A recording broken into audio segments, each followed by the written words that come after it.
नमस्कार दोस्तों, स्वागत है आप सभी का सीटेड पॉइंट के यूट्यूब चैनल पे। दोस्तों आज की वीडियो में हम जीवन कौशल प्रबंधन एवं अभिवृत्ति से संबंधित इम्पोर्टेंट क्वेश्चन को डिस्कशन करेंगे। दोस्तों यह टॉपिक उत्तर प्रदेश शिक्षक भर्ती परीक्षा यानी यूपी सुपर टेट में पूछे जाते हैं। दोस्तों इस टॉपिक से 10 प्रश्न बनते हैं। आइए स्टार्ट करते हैं। दोस्तों अगर आपको चाइल्ड साइकोलॉजी एंड पेडागोजी से रिलेटेड इंपॉर्टेंट नोट्स प्राप्त करने हैं तो दोस्तों आप दिए गए वेबसाइट पर विजिट कर सकते हैं। दोस्तों वेबसाइट का नाम है seatedpoint.com। आइए दोस्तों आज की वीडियो प्रारंभ करते हैं। प्रश्न नंबर 1। दोस्तों आज की वीडियो का पहला प्रश्न, भारत में व्यावसायिक शिक्षा कब शुरू हुई? तो दोस्तों भारत में व्यावसायिक शिक्षा 1986 कब दोस्तों 1986 में शुरू हुई थी। ऑप्शन इसका ठीक हो जाएगा। दोस्तों व्यावसायिक शिक्षा क्या होती है? ऐसी शिक्षा जिसका उद्देश्य विद्यार्थियों को व्यवसाय की ओर उन्मुख करना है या उनके व्यवसाय को आगे बढ़ाने के लिए दी जाने वाली शिक्षा को व्यावसायिक शिक्षा कहते हैं। नेक्स्ट क्वेश्चन, प्रश्न नंबर 2। अभिप्रेरणा और अधिगम के बारे में निम्नलिखित में से कौन सा एक कथन सही है? दोस्तों निम्नलिखित में से अभिप्रेरणा और अधिगम के बारे में ऑप्शन सी करेक्ट हो जाएगा। अधिगम केवल तभी प्रभावी होता है जब शिक्षार्थी में भीतरी प्रेरणा हो और सीखने की अंतर्निहित इच्छा हो, यानी ऑप्शन सी करेक्ट हो जाएगा। आइए दोस्तों इस क्वेश्चन को डिटेल में जानते हैं।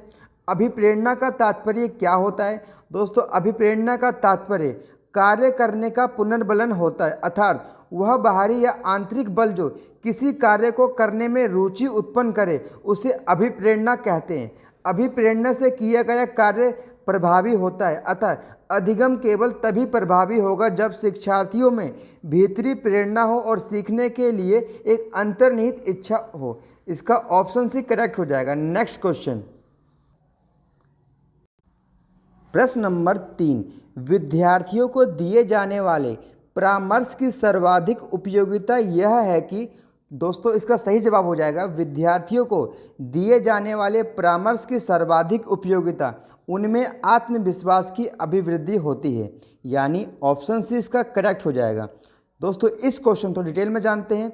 परामर्श का परिणामी प्रभाव छात्रों के आत्मविश्वास में वृद्धि करता है।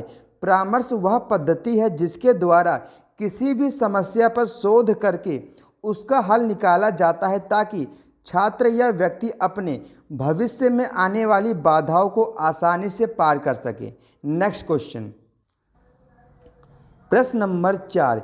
निम्नलिखित में से कौन सा एक संवैधानिक प्रावधान है? तो दोस्तों निम्नलिखित में से नागरिकों के मौलिक अधिकार तथा शिक्षा संबंधी प्रावधान यह दोनों ही संवैधानिक प्रावधान है, यानी ऑप्शन सी इसका करेक्ट हो जाएगा।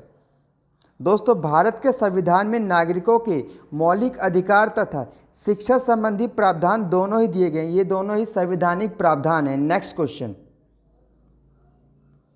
प्रश्न नंबर 5। दोस्तों प्रश्न नंबर 5 है हमारा, प्राथमिक विद्यालय के शिक्षक को अपने शिक्षार्थियों को अभिप्रेरित करने के लिए निम्नलिखित में से किस रणनीति को अपनाना चाहिए? दोस्तों एक प्राथमिक विद्यालय के शिक्षक को अपने शिक्षार्थियों को अभिप्रेरित करने के लिए निम्नलिखित में से ऑप्शन सी करेक्ट हो जाएगा। बच्चों को उनकी रुचि के अनुरूप अपने लक्ष्य निर्धारित करने और उन्हें पाने के लिए उद्यम में सहायता करना ही शिक्षार्थियों को अभिप्रेरित करने के लिए सबसे अच्छी रणनीति होगी। ऑप्शन सी इसका करेक्ट हो जाएगा। दोस्तों प्राथमिक विद्यालयों के अध्यापकों को अपने विद्यार्थियों को अभिप्रेरित करने के लिए चाहिए कि वे बच्चों की रुचि के अनुरूप या उनके अनुसार लक्ष्य निर्धारित करें तथा उन्हें पाने में उनकी सहायता करें, क्योंकि बच्चे वही कार्य ज़्यादा करना पसंद करते हैं जिनमें उन्हें आनंद आता है। नेक्स्ट क्वेश्चन, प्रश्न नंबर 6। दोस्तों प्रश्न नंबर 6 काफ़ी इंपॉर्टेंट क्वेश्चन है। भारतीय संविधान कैसा है? तो दोस्तों भारतीय संविधान यह ना तो ज़्यादा लचीला है और ना ही ज़्यादा कठोर है, यानी यह लचीला और कठोर का संयुक्त रूप है। ऑप्शन सी इसका करेक्ट हो जाएगा। दोस्तों आइए जानते हैं भारतीय संविधान से इम्पोर्टेंट फैक्ट। दोस्तों क्या आपको पता है भारतीय संविधान विश्व के सभी गणतांत्रिक देशों में सबसे लंबा संविधान है। दोस्तों भारतीय संविधान को बनने में 2 वर्ष 11 महीने 18 दिन लगे थे। कितने दोस्तों? भारतीय संविधान को बनने में 2 वर्ष 11 महीने 18 दिन का समय लगा था। भारतीय संविधान 26 नवंबर 1949 में, कब दोस्तों? भारतीय संविधान 26 नवंबर 1949 को बनकर तैयार हो गए, जबकि इसे लागू 26 जनवरी 1950 को किया गया था। इसलिए दोस्तों प्रत्येक वर्ष 26 जनवरी को गणतंत्र दिवस या संविधान दिवस के रूप में मनाया जाता है। दोस्तों भारतीय संविधान जब बना था यानी इसके मूल रूप में कितने अनुच्छेद थे? तो दोस्तों आप बताएंगे। भारतीय संविधान में इसके मूल रूप में 395 अनुच्छेद, 22 भाग तथा 8 अनुसूचियाँ थी। वर्तमान में दोस्तों इसमें 470 अनुच्छेद, 12 अनुसूचियाँ जबकि 25 भाग हैं। दोस्तों भारतीय जो संविधान है वह विश्व का सबसे बड़ा संविधान है।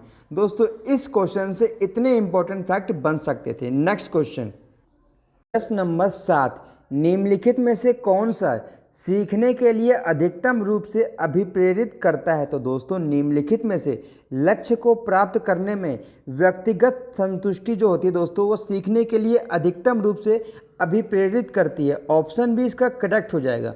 दोस्तों किसी भी विद्यार्थी या स्टूडेंट्स को अगर लक्ष्य को प्राप्त करने में व्यक्तिगत संतुष्टि मिलती है तो दोस्तों वह विद्यार्थी उस कार्य को अधिकतम रूप से सीखता है और अभिप्रेरित होता है। नेक्स्ट क्वेश्चन, प्रश्न नंबर 8, शिक्षार्थी तब नहीं सीख सकते जब। दोस्तों शिक्षार्थी कब नहीं सीखते? तो आप बताएंगे। शिक्षार्थी तब नहीं सीख सकते जब वो सीखने के लिए तैयार ना हो। ऑप्शन से इसका करेक्ट हो जाएगा। आइए दोस्तों इस क्वेश्चन को थोड़ा डिटेल में जानते हैं।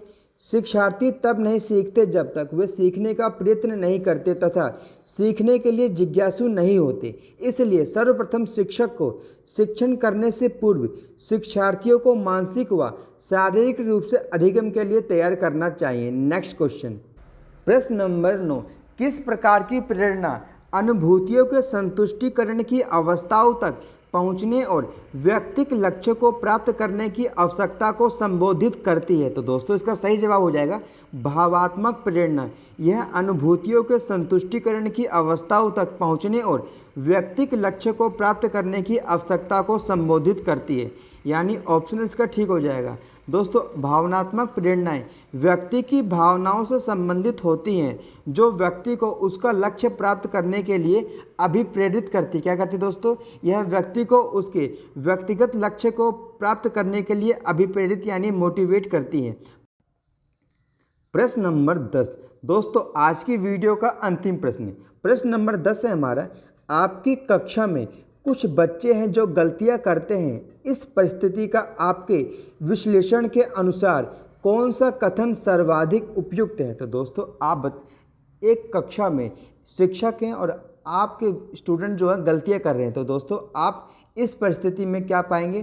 दोस्तों बच्चों ने अभी तक संकल्पनात्मक स्पष्टता प्राप्त नहीं की है, इसलिए हमें अपने शिक्षण विधि पर चिंतन करने की आवश्यकता है।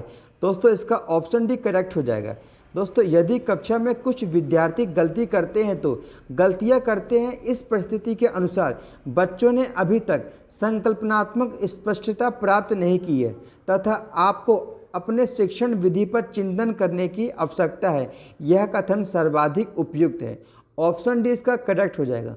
दोस्तों आज की वीडियो से इतने इंपॉर्टेंट क्वेश्चन बन सकते हैं। दोस्तों अगली वीडियो में मैं आपके लिए और भी क्वेश्चन लेके आऊँगा, इसलिए अगर आपको वीडियो अच्छी लगी हो तो वीडियो को लाइक कर दीजिए और चैनल को अवश्य सब्सक्राइब कर दीजिए। धन्यवाद दोस्तों।